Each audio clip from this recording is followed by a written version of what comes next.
Dear students, I hope आप बिल्कुल ठीक ठाक होंगे जी। लास्ट लेक्चर के अंदर हमने पाकिस्तान अफेयर्स का सिलेबस, उसकी आउटलाइन, उसको डिटेल में डिस्कस किया था, कंटेंट को भी।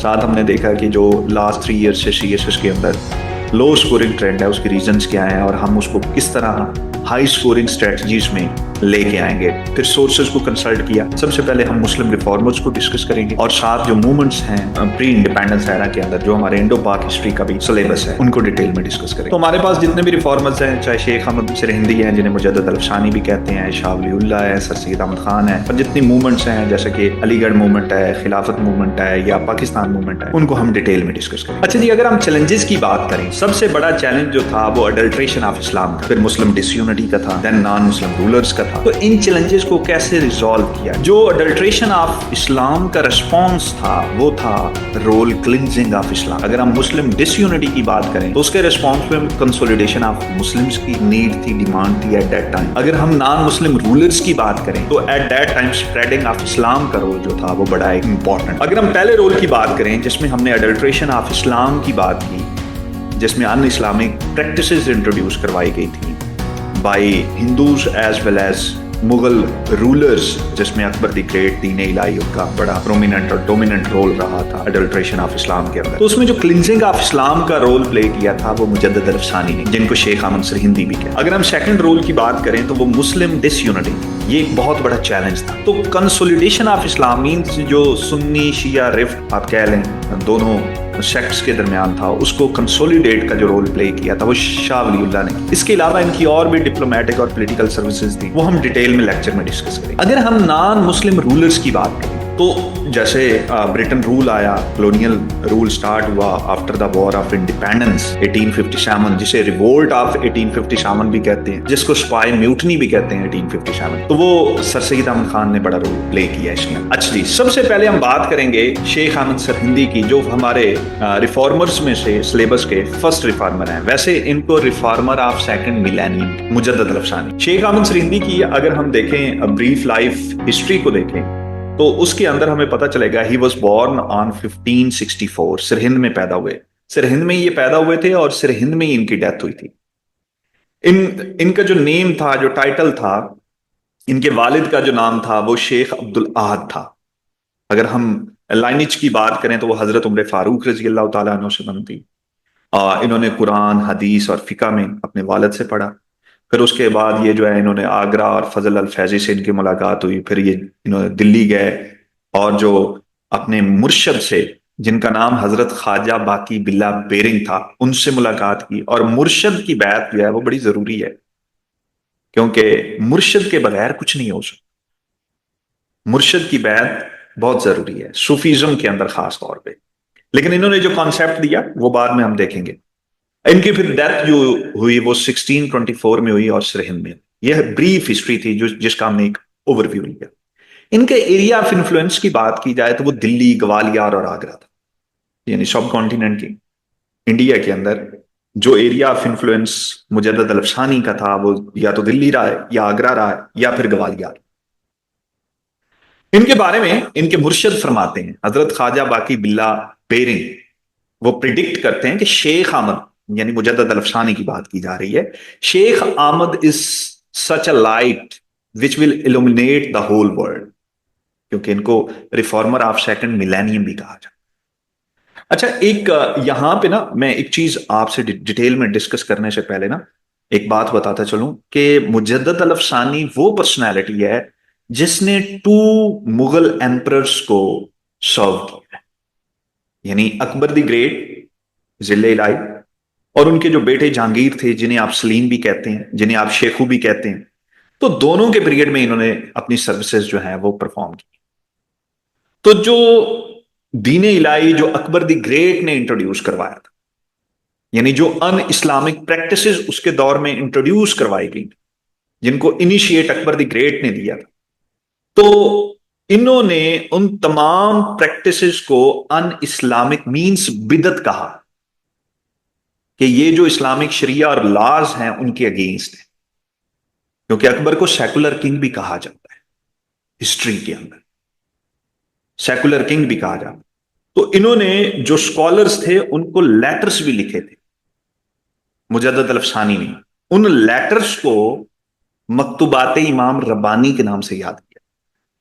ये इंपॉर्टेंट चीजें हैं, साथ साथ नोट भी करते हैं। अच्छा जी, अकबर दी ग्रेट की कोर्ट के अंदर इन्हें जब समन किया गया शेख साहब को, तो शेख साहब एक दफा कहते हैं कि अकबर आया और शेख साहब बैठे थे, तो सारे बादशाह खड़े हो गए, वज़रा खड़े हो गए। अकबर आए और उन्होंने देखा दरबार अकबरी के अंदर के एक फकीर शख्स बैठा हुआ है और वो खड़ा नहीं है। तो अकबर के साथ जो वो खान सामा कह लें, जो दरबारी था, उसने कहा मैं इनसे पूछता हूं कि ये आपके आने पे खड़े क्यों नहीं हुए। तो अकबर ने कहा नहीं, मैं जाके खुद पूछता हूं। तो आए, उन्होंने कहा कि ए फकीर, मेरे आने पे तुम खड़े नहीं हुए, सारे बादशाह वज़रा जो हैं वो खड़े हो गए हैं। तो मुजद्दद अल-अफ़सानी ने बड़े आजिज़ाना अंदाज में जवाब दिया। इन्होंने कहा कि आप अपनी सल्तनत के बादशाह हैं, मैं अपनी सल्तनत का शहनशाह हूं, बादशाहों के आने पे शहनशाह खड़े नहीं हुआ कर। होता यह था कि अकबर को ना एक चीज बड़ी पसंद थी कि जब मैं आऊं और लोग मेरे सामने आए और वो झुकें, बेंड डाउन। तो बेंडिंग डाउन का जो कॉन्सेप्ट था, इसको ये निगेट करते थे मुजद्दद अल-अफ़सानी, इन्हें ये पसंद नहीं था। इनके जो बेटे थे, जिनका नाम जहांगीर है, शेखू है, सलीम है, सलीम को भी दरबारे जहांगीरी के अंदर ये चीज पसंद थी, यानी जो डिसिप्लिन बाप का था अकबर दी ग्रेट का, वही डिसिप्लिन जहांगीर का था। तो जहांगीर ने शेख साहब को अपने दरबार में बुलाया और बेंड डाउन होने का कहा, उन्होंने रिफ्यूज कर दिया। जब रिफ्यूज किया तो जहांगीर ने मुजद्दद अल-अफ़सानी को फोर्ट ऑफ ग्वालियर में इंप्रिजन कर दिया, कैद कर दिया था, क्योंकि ये कहते थे कि bending down before anyone except Allah was un Islamic. इसी वजह से जहांगीर ने ऑर्डर दिया कि इनको इंप्रिजन किया जाए फोर्ट ऑफ ग्वालियर के अंदर। ये 2 साल, 2 साल, 2 इयर्स ये फोर्ट ऑफ ग्वालियर में कैद है। फिर इन्होंने वहां पे प्रीचिंग की इस्लाम की, जब ये कैदी थे मुजद्दद अल-अफ़सानी साहब, इन्होंने फोर्ट ऑफ ग्वालियर में प्रीचिंग ऑफ इस्लाम की, उसको अपनी एफर्ट्स को जारी रखा। और इन्होंने जो नॉन मुस्लिम्स थे उनको दावत दी, उनको इस्लाम की तरफ कन्वर्ट करने की कोशिश की, यानी इन्होंने अपनी एफर्ट्स को छोड़ा नहीं। तो जो जहांगीर था वो आपकी इस्लामिक राइटिंग से बड़ा इन्फ्लुएंस्ड हुआ। फिर उसने ऑर्डर दिया कि इनको रिलीज किया जाए, फिर उसने तहाइफ दिए। कहा जाता है इनको टाइटल भी दिया गया खिलाफत फाखरिया का, और 1,000 रुपए इनाम। फिर वो शाम के वक्त मगरब की, आफ्टर मगरब प्रेयर्स, किंग आपको स्पेशल ऑडियंस को बुलाता और फिर बुला के आपकी स्पीचेस करवाई जाती रिलीजियस अफेयर्स पे। जहांगीर जो थे वो स्पीच करवाते थे मगरब के वक्त। फिर जो जहांगीर का बेटा था जिसका नाम था शाहजहान, शाहजहान जो था वो आपका स्पिरिचुअल डिसिपल बना शेख साहब का। शाहजहां जो था, जो बेटा था जहांगीर का। अगर हम इनकी सर्विसेज की बात करें, यहां पे एक चीज बड़ी समझने वाली है, वो है मुइयुद्दीन इब्न अल अरबी, एक बहुत बड़े मेस्टिक, अगर देखें स्कॉलर्स की बात करें, तो उन्होंने एक कॉन्सेप्ट इंट्रोड्यूस करवाया था जिसे कहते हैं वहदतुल वजूद। ये तसव्वुफ के अंदर है। वहदतुल वजूद जो है ना, the being of all thing is God, there is nothing except him. वहदतुल वजूद का मतलब ही ये, वहदत का, बिकॉज द मीनिंग ऑफ वहदत इज अल्लाह एंड वजूद मीन्स नूर, light of Allah, light of God, उसकी बात करते हैं। क्योंकि वो कहते हैं ना, जिधर देखता हूं उधर तू ही तू है। वो एक कवाली भी है ना, तुम एक गोरख धंधा हो भी नहीं और हर जाओ, खुदा की जात का अक्स कायनात की हर चीज में पाया जाता है। तो ये वहदतुल वजूद का कॉन्सेप्ट है। अब यहां पे ना वहदतुल वजूद का एक और एस्पेक्ट लिया जाता है जिसको मुजद्दद अल-अफ़सानी ने निगेट किया था, अपोज किया था, रिजेक्ट किया था। वो क्या था, मैं आगे जाके बता। यहां पे मुजद्दद अल-अफ़सानी ने एक कॉन्सेप्ट दिया था, वो था वहदतुश शहूद। वहदतुश शहूद का मतलब यह है कि गॉड और उसकी creation, they are entirely separate things. Creator can not be creation, both are different things, different entities. ये कॉन्सेप्ट वहदतुश शहूद कहलाता। ये कंसेप्ट इन्होंने क्यों दिया, उसकी 2 रीजंस थी। एक थी भक्ति मूवमेंट। अब जो भक्ति मूवमेंट थी ये हिंदू रिलीजियस मूवमेंट थी। हिंदू जो थे वो ये कहते थे कि राम रहमान में, काबा काशी में देयर इज नो डिफरेंस। इस वजह से इन्होंने कंसेप्ट वैदत शहूद का दिया। दूसरी चीज, अकबर ने दीन इलाही इंट्रोड्यूस करवाया था 1582 के अंदर, जिसने that was an attempt to blur the religious differences between Islam and other religions of the India. तो दैट्स वाई जो इन्होंने वैदत शहूद का कंसेप्ट दिया वो इन दोनों चीजों को अपोज और निगेट करता था कि क्रिएटर और क्रिएचर में डिफरेंस है। फिर इन्होंने, शेख साहब ने एक रिसाला लिखा असबात नबूवत के नाम से, जिसमें दीन इलाही को खास तौर पे अपोज किया। अब दीन इलाही ये था, क्योंकि मैंने आपको बताया कि अकबर द ग्रेट एक नेशनल, एक सेकुलर किंग, वो ये कहता था कि मेरे जो सिख हैं, मराठ हैं, हिंदूज हैं, चाहे वो क्रिश्चियंस हैं, मुस्लिम्स हैं, वो मेरी सल्तनत में मुझे बादशाह आजम माने। अकबर द ग्रेट का जिले इलाही मैंने पहले आपको बताया कि मेरी सल्तनत कायम दायम रहे। उसको कायम करने के लिए उसने कहा कि पॉलिटिक्स और रिलीजियस अफेयर्स का आपस में कोई कनेक्शन नहीं है। इन्होंने कहा कि ये कैसे हो सकता है कि रिलीजियस अफेयर्स के बगैर आप स्टेट को गवर्न रूल करें, ऐसा नहीं हो सकता। फिर इन्होंने जो सर्विसेज दी उनके रिजल्ट्स क्या हुए। जो जहांगीर के दौर था, क्योंकि जहांगीर जो था अकबर की जो एडमिनिस्ट्रेशन के रूल्स डिसिप्लिन थे उनको फॉलो कर रहा था, तो वो उसके दिल के अंदर जो स्कॉलर्स ऑफ इस्लाम की रिस्पेक्ट जो थी वो इंक्रीज हुई। फिर दीन इलाही को जो अबॉलिश किया गया वो जहांगीर के दौर में, अकबर के दौर में नहीं, कि जो दौरे अकबरी में दीन इलाही इंट्रोड्यूस हुआ था उसको खत्म कर, मींस इस्लामिक प्रैक्टिसेस, शरिया और लॉज की तरफ टिल्ट हुआ। फिर जो उसका बेटा था शाहजहां, फिर शाहजहां का बेटा था औरंगजेब आलमगीर। औरंगजेब आलमगीर का जो पीरियड है ना, उसको glorious period for the establishment and stability of Muslim society in South India कहा जाता, क्योंकि Islam was nourished successfully because Aurangzeb, क्योंकि वो चाहता था, वो खुद as a king strict followers था इस्लामिक शरिया एंड लॉज का।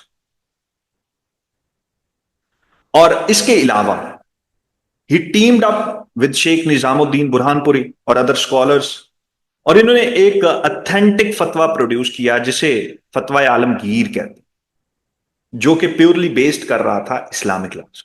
ये इनकी सर्विसेज की वजह से हुआ।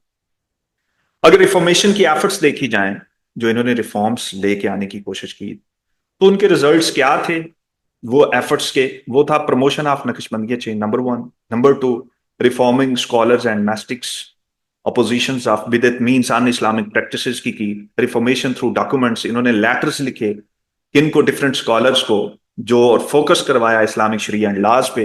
उन लेटर्स को नेम दिया गया था मकतूबात इमाम रबानी का। फिर यहां से टू नेशन थ्योरी जो है वो स्टेम होती, मींस के टू नेशन थ्योरी की जो आइडियोलॉजी थी वो यहीं से स्टार्ट हो। कैसे, मैं आगे जाके बताता।